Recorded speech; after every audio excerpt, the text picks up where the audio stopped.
This episode is brought to you by MYBOOKIE.AG. Guys, over at MYBOOKIE.AG, we are doing all things that are fun.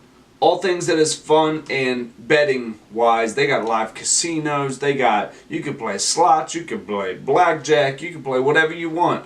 You can also bet on whether or not the Kardashians are going to tweet something about their lips tomorrow, or whether or not the Bachelor winner is going to be who you think it is. Or you can keep it old school with your bookie, and you can bet on sports. We always got MMA fights going on. The March Madness is going on right now. I have not had time to keep up with March Madness, but guys, go over there, get your picks in. It's so much fun. Remember, if you pay, then you play, and then you win, which I don't know why you would pay and then not play. If you pay, you play, you win, you get paid over at MYBOOKIE.AG. Guys, check it out. The link's in the bio of everything that you are looking at. There's a box under whatever you're looking at. You may have to hit details. Boom, clickable link takes you right there. Next up, Soldier Socks. They're doing the damn thing. So proud of them. So proud to be a part of what they're doing, man. They are literally making the highest quality socks in the game. And when you buy a pair for yourself, they donate a pair to a service member in need. So it's really, really cool. Has your name written on it. It says these socks were provided by, and then your name for making the purchase. It's just really cool. You know, it's really, really cool thing that they're doing. Over there, you guys can use code CAM10 over at Soldier Socks. Next up, B-Town CBD. Sorry, B-Town CBD. If you guys can't see here, got the space candy here. Got the lifter right here to my right. Guys, amazing. We're talking about true, straight up healing over here at B-Town CBD. Guys, you guys can use code CAMW, get 20% off all orders of $19.99 or more. You will not be sorry. Listen to me, let me say it one more time. You will not be sorry. Go over B-Town CBD at B-Town_CBD on Instagram and get you some of this space candy and or lifter. Got a few new strains coming. Super, super excited about that. And with that, that brings us to our last sponsor of the evening, Tattered Beans. Guys, we have teamed up with a new coffee company who I am very, very excited to team up with. So, listen to this, right? You guys hear, this is the ads. You guys hear that I have sponsors, right? This company is sponsoring veterans without asking anything of them. When you buy a bag of coffee from them, a veteran doesn't get a free bag of coffee. They don't get 10% of the whatever. They get a check. They pick a veteran, who is usually fan submitted or something, who's maybe down on their luck or whatever the situation may be, or maybe they just found them and hey, you're the one. Boom, that veteran gets a check. So for every bag of coffee you buy, you directly financially support a veteran.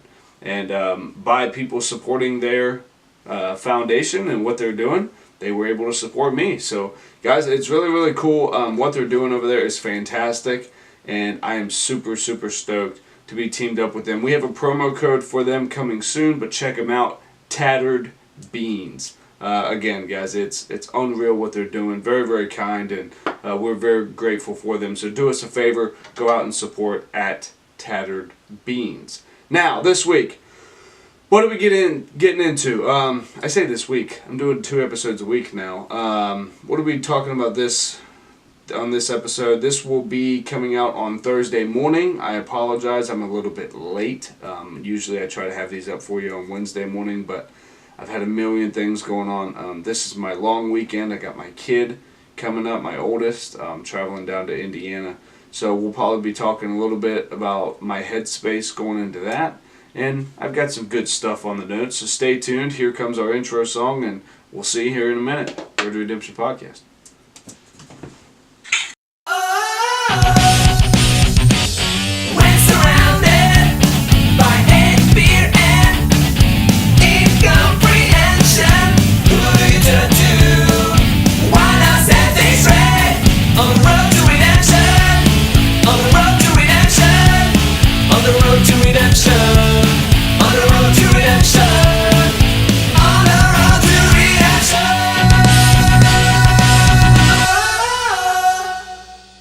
What's up, guys, and welcome back to this episode of the Road to Redemption podcast. It's your boy CAMW in this bitch. What the heck is going on, man? We are back. What is it? It's Wednesday night. Like I said in the intro, I apologize. I am a little bit late for you guys, but hoping to make it up to you. Hoping to make it up to you by bringing you a solid episode. What are we talking about first? Okay. One thing that I don't know why. Sometimes things in my week, they start off a little funny, and I notice patterns in the beginning usually of each week. Sometimes it takes me a little bit longer to figure out what lesson I'm supposed to really be learning that week. This one is, I keep hearing people say, if I can do it, you can do it. And here's the thing, I want everyone, if you use that, we've all used it. Oh man, if I can do that, you can do it. Absolutely. That's immediately discrediting yourself. You're putting yourself below that person automatically in a sentence or in a situation where this person is coming to you going, man, I don't know, I don't think I can do that. And obviously you have, or else you wouldn't go, dude, if I can do it, you can do it. Because you guys must be trying to do the same thing. Don't put yourself so quickly below them and go, hey, yeah, it's taken me a lot of hard work, and I've had to learn this and I had to learn that, but you too will get there one day. You can say that and it says the same thing. You're still going to be great. I don't have to put myself below somebody else by going, dude, if I can do it, you can do it. Because that's also kind of insulting to them. It's like, well, if you think doing it's not such a big deal, then what do you think about me? You think I'm right there on that same level? It just downgrades everybody in the situation. And it's something that I want you to be focused on when you speak, and when you speak about yourself. How are you portraying yourself? What are you speaking into other people's existence? Your reality is only created by your perception. Other people's reality is only created by their perception. So if you're putting off the perception that you're weak, powerless, not qualified, that's how other people are going to perceive you. But if you put out the perception that you are strong, confident, talented, and nice as a person, a lot of people are going to want to associate with you and do business with you and stuff. So it's just something that I noticed. It's something that kind of has been ringing in the back of my head over the last week. Another thing that's really been mulling over in my head here the last week is that 23-year-old, I think she was 23-year-old Olympic skier died. She killed herself in her hotel room, and or in her apartment, I think. I'd have to look for sure, but the logistics aren't important.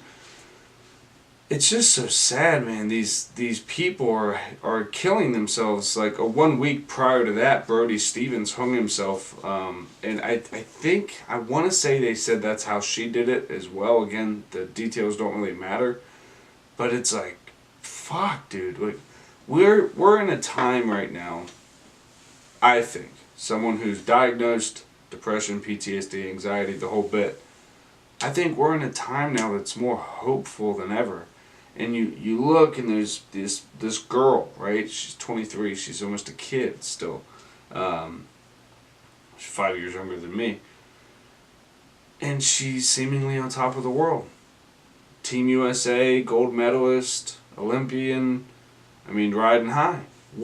It just always reminds me that you never know what the people around you, or even the people that you think we know. We think that we know social media personalities and celebrities so much. So when they do things, we're so quick to be like, fuck you, or come on, whatever. You're like, man, oh man, we don't know shit. We don't know shit. Who'd have thought that the lady that used to be Aunt Becky, she's going to fucking prison right now because she paid like her and her fucking husband paid like $500,000 to get her daughter into USC, or one or two daughters, and then there was something about the goddamn crew team.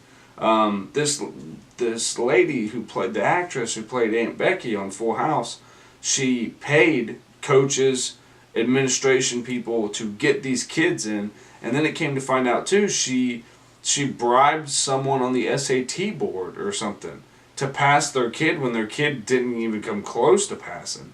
So now, yeah, these upper echelon, there's a list of names that's like 100 long, and yeah, they're busting out like a bunch of Hollywood celebs that are about to go to fucking prison. It's like, God. And I'll tell you what, is there a time that white people have ever been in more trouble? I mean, have white people ever been in this much trouble? Really? All of them? Michael Cohen, Paul Manafort, seriously, Aunt Becky from Four Houses going to prison. And it makes me think, too, you look at a bunch of these people, right? Paul Manafort, Michael Cohen, Aunt Becky, Bill Cosby. You look at all these people who were supposed to be so squeaky clean and so very proper and everything like that, and you look and you're like, every motherfucker has secrets. Everybody's got secrets that they don't tell. Everybody's got a hustle that they're not really talking about. Now, again, I don't really consider what Bill Cosby did to be a side hustle by any means. He's a monster, and he raped women, and he was a very, very abusive man and abuse of power. Sorry that I'm opening my drink right into the goddamn microphone. Makes for a good episode, doesn't it, when the host can't figure out a fucking water bottle. And then drinks it right throat to the mic. Yeah, dude, people are so full of shit. People are just so full of shit. I love it now when I listen to people be like, oh, you shouldn't do that. You shouldn't, like, I think back now to when people used to try to tell me shit all the time when I was like, oh, you shouldn't dress that way. You shouldn't act that way. You shouldn't run about and be so carefree all the time. You really should get it together. It's like, dude, fuck you. You know what? I'm 27. I'm technically an adult. And we're figuring out nobody knows shit. Nobody knows nothing. Nobody. Whether they're 50 right now, 60 right now, 10 right now, or 27 right now, nobody knows dick. Nobody knows what's going on. People spend so much time getting upset about the kind of shit. It really, to me, just makes zero sense. Makes zero sense to me as to how people, they truly believe that like this stuff that they're seeing on the television is impacting their lives in any way at all. I promise you it is not. Promise you it is not. I just realized too that I put the intro music halfway through me talking, so my audio has probably been pretty jacked up this episode. I really, really apologize for that. That's going to be annoying when we put that together. So yeah, Aunt Becky's going to jail. What else did I have? Everybody's full of shit. A lady got attacked by a jaguar. Did you guys see this dumb bitch? She, I guess she was at the zoo in Atlanta, and she decided that for some reason it was going to be way more, it was going to be dope as hell to get in there with a jaguar and take a fucking selfie with it. And guess what? She got cat scratched up. This fucking jaguar took a big old gash out of this bitch's arm. And the zoo was like, yeah, no, we're not putting the jaguar down. I was like, good. Because if they put the jaguar down because this dumb bitch is trying to get famous on Instagram. Oh, the jaguar? Really, bitch? You're getting 75 likes max. You get a good picture with a jaguar.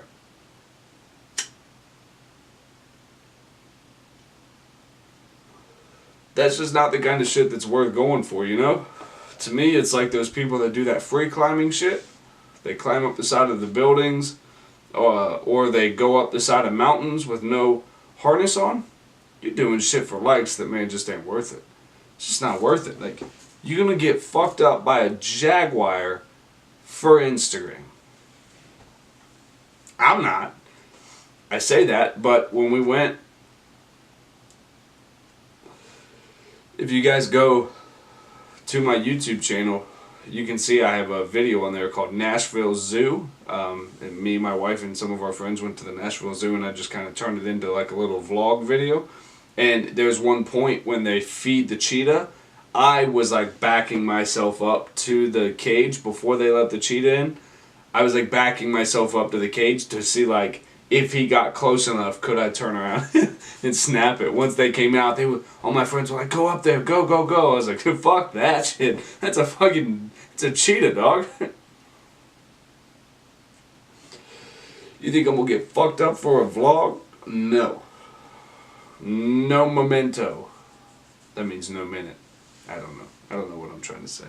Let's talk about it. Here, let's do this. Let's do this. I'm going to pause everything real fast. I'm going to check and see if I can fix this fucking audio because it's going to drive me nuts. And it's going to be a mental block in my fucking head the whole episode. If you guys can't tell, the last like 3-4 minutes has probably been pretty fucking painful. It's because I keep thinking that this is going to mess with the audio. I'm going to pause it. I'm going to be right back. We are back, guys. It actually worked out very well. The software that I use actually just kicked the intro music out of the way, so it was like it was never hindering it in the first place. Can't beat that. Can't beat that. Yeah, guys. Don't do dumb shit for social media. Don't do dumb shit for social media. I'm still really, really impressed. Not impressed. I think that's lack of a better term. It's really interesting to me to watch every person around Donald Trump go down. It's so interesting. And again, I don't like to focus on politics. I'm not looking at this from a political standpoint. It's not going to adjust the way that I vote or anything like that.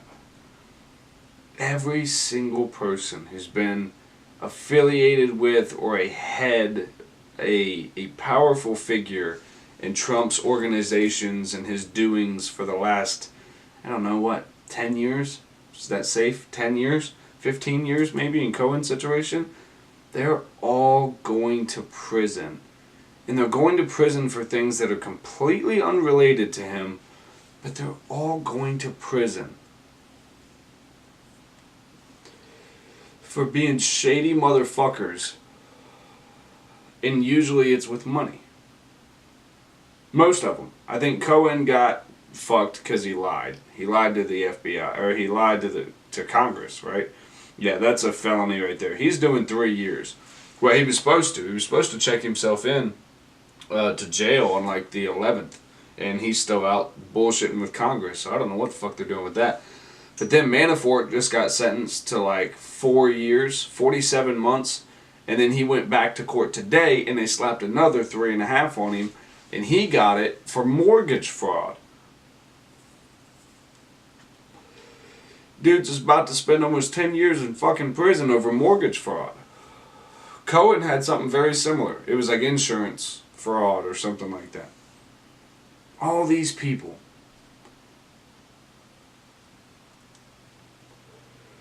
Who were attached to President Trump. And they're all going down. To me, I think Trump, I've said it before, I think Trump operates like the mafia. Everything is set up to where the kingpin never is touched, is never seen, has no trace of anything. His fingerprints are on nothing. There's no paper trail to them that would link them to the main guy. But you got a bunch of fall guys, you got a bunch of team leaders that are out there, the Cohens, everybody that know enough, but they don't really know that there's a plan to independently eliminate each one of them if they want to try to go haywire, if they want to try to go a little rogue. You can individually snap them off as pieces. And that's kind of what's going down this entire thing. Now again, the real question is, are all these people turning on President Trump because he's a bad person and he should be exposed for the things that he has done? Right now, every time they investigate President Trump, they just find individual personal dirt on each person who's been a part of the investigation. The only one they haven't found anything on to this date, being March 13th, is President Trump. So, do I believe that in a room full of crooked people, he's the saint? No, I don't. I think everybody knew what it was when it comes time to pay that piper, which means go sit in prison. Because, you know, usually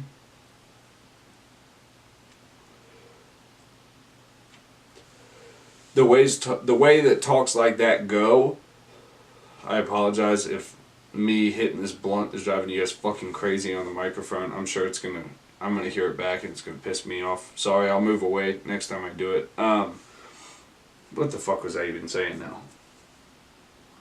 Yeah, to me, it just seems like Trump had it perfectly executed to where he used everybody for what he wanted to use them for, and then once they got an idea that maybe they were a little expendable, they tried to jump ship, and when they jumped ship, it was too late. He already had the plan of attack against them.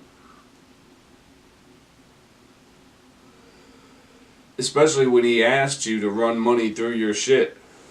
I think Cohen like took out a second mortgage in his house and shit to try to cover up the fact. Yeah, he like took like $35,000, or I'm sure it was a lot more money than that, out of his home equity or something. He said he did it so his wife wouldn't find out, and she's sitting right behind him mugging the fuck out of him. I'll tell you what, it's a shit show.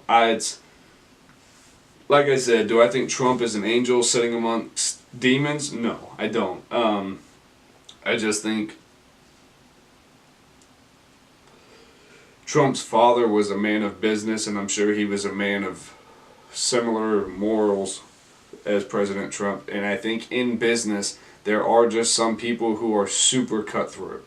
And I think President Trump is one of those people. I genuinely feel like I have a good read of people and who they are. I don't think our president is a bad person. I don't think he's a bad man. I think he's egotistical. I think he's very, very about himself. But, I mean, let's be real. What president's not? I mean, every one of them has kind of a little swagger to him, you know? Like, yeah, he's abrasive and, like, he says shit that's kind of off the wall sometimes. But when I watched him, they had him on talking while he was on that CPAC thing. Dude, President Trump could be a fucking stand-up comedian when this thing's over. He was up there roasting motherfuckers who he knew didn't like him. He was talking about Bernie Sanders. He was like, you know what?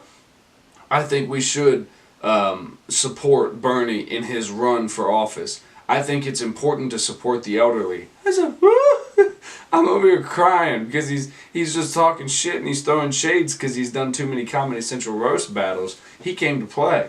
He said something else. He was like, yeah, let the Democrats focus on the new House deal and taking away planes and trains and automobiles and taking away all that shit. Let them focus on that. That's probably a good task for them. Like, let them play with their dumb ball over there that's not going to mean nothing. And then, a couple days later, after the new Green Deal comes to be, that they're trying to take away airplanes and stuff, what'd they just do today? They grounded all B-737s or 770, whatever the fuck the number is. A B-737. All Boeing jets, the Boeing 737s and the M9s are all grounded. They're not allowed to fly. While he was just roasting them for trying to get rid of airplanes. They were like, I got your funny motherfucker. Here you go. We'll start breaking them and we'll kill innocent people. And then you'll see that planes are dangerous. I wouldn't doubt if that was some shit that they did. I really wouldn't. I'm not a conspiracy theory guy at all, but I wouldn't be surprised if someone was like, see, this is why we need to get rid of planes. Just like they did with guns. Every time there's a school shooting, oh, well, we need to get rid of guns. Did you ever think that the person operating the gun's a fucking psycho? That gun, while left unattended, will do nothing if it's left unattended? It's when it becomes attended by a fucking crazy person that it becomes an issue. Not unlike a jet. A jet, if left the fuck alone, is usually not going to hurt anybody. It's when people get in there and start flipping fucking switches. Because guess what? Human beings aren't supposed to be up there. We're not meant to be up there. Do we fly? Nope. Stay out of the sky. Right? Can we agree? Cars, we're pushing it. We're not supposed to go that fast. Trains, it's a designated route that goes even faster. But usually you're going through some sketchy terrain. Questionable at best. You think Gandhi would have taken a train if he had a choice? 1-2s. He's walking. Safe. Safety. I've always hated to travel. I fucking hate it. I hate getting on airplanes. I hate going through security. I hate everything about flying. It usually takes forever. The cooler the place you're going, usually the further the fucking flight is, and that sucks. I would really like to see other parts of the world, but I really don't want to travel anymore. It just fucking sucks. You never know, like, or is half the people on the plane trying to kill me, or, you know, whatever the fuck the media puts in our heads now, that everything's going to go wrong, or that somebody is just going to get senselessly bitch slapped on an airplane, and I'm going to end up on CNN trying to break up a fight that I have nothing to do with. Remember that 2 months ago? 3 months ago? People kept getting into shit on airplanes. They kept getting forcefully removed off of airplanes, and all of a sudden flight attendants and stewardesses were... I know one of them's technically not right to say anymore. I think you're supposed to call them flight attendants, not stewardesses. It's homophobic, man, or you're gender generalizing, man. You're not supposed to do that. I don't know. They're fucking flight attendants. The people who work and pass out the peanuts and shit. They were like forcefully removing people off of airplanes for one family stunk too bad. I don't remember. The Asian dude, I don't remember why he got his ass beat when he just kept saying, I want to go home, I want to go home. He got his ass whooped and dragged off the plane. And then there was another one. There was a white lady screaming about something. And she was on a plane and she ended up getting her ass whooped too, I think. Well, no, the white lady she was in an airport terminal and somebody made fun of her kid's name because her kid's name was like fucking Licorice or something. Someone's like, really, you named your kid Licorice? She was like, oh, I don't appreciate. It's like, bitch, you named your kid a candy, okay? If I call my kid fucking Sour Patch, people are going to giggle from now and again. You know what I'm saying? Let's not get fucking crazy with it. Yeah. Yeah. Guys, this has been a random podcast. This has been one where maybe in the middle, in the beginning, you found a little bit of motivation when I was talking about, you know, and I'm serious about that. Stop saying, if I can do it, so can you. If you can do something, that means you're a fucking badass at it. Give yourself the credit for it. And then, you know, worked out a few comedy bits, kind of trying them out for you guys while touching on some current event topics. So let me know what you guys thought of this format. I'm really, really tired. I'm kind of beat. That's why I'm running the day behind. I really just need some rest, and I got my kid this weekend, so when I record on Sunday, next time you guys hear from me, I'll be talking after spending the weekend with my daughter, my 3-year-old, so that'll be awesome. Hopefully I got great reporting coming back to you guys, and hopefully we had a ton of fun, and I'm sure we will. I'm sure we will, man. It's been great. I'm going to hop off here. This is going to be it for our Thursday morning show. I hope you guys got a good laugh out of it. And let's go kick the second half of the week in the balls. I love you guys, and I will talk to you soon.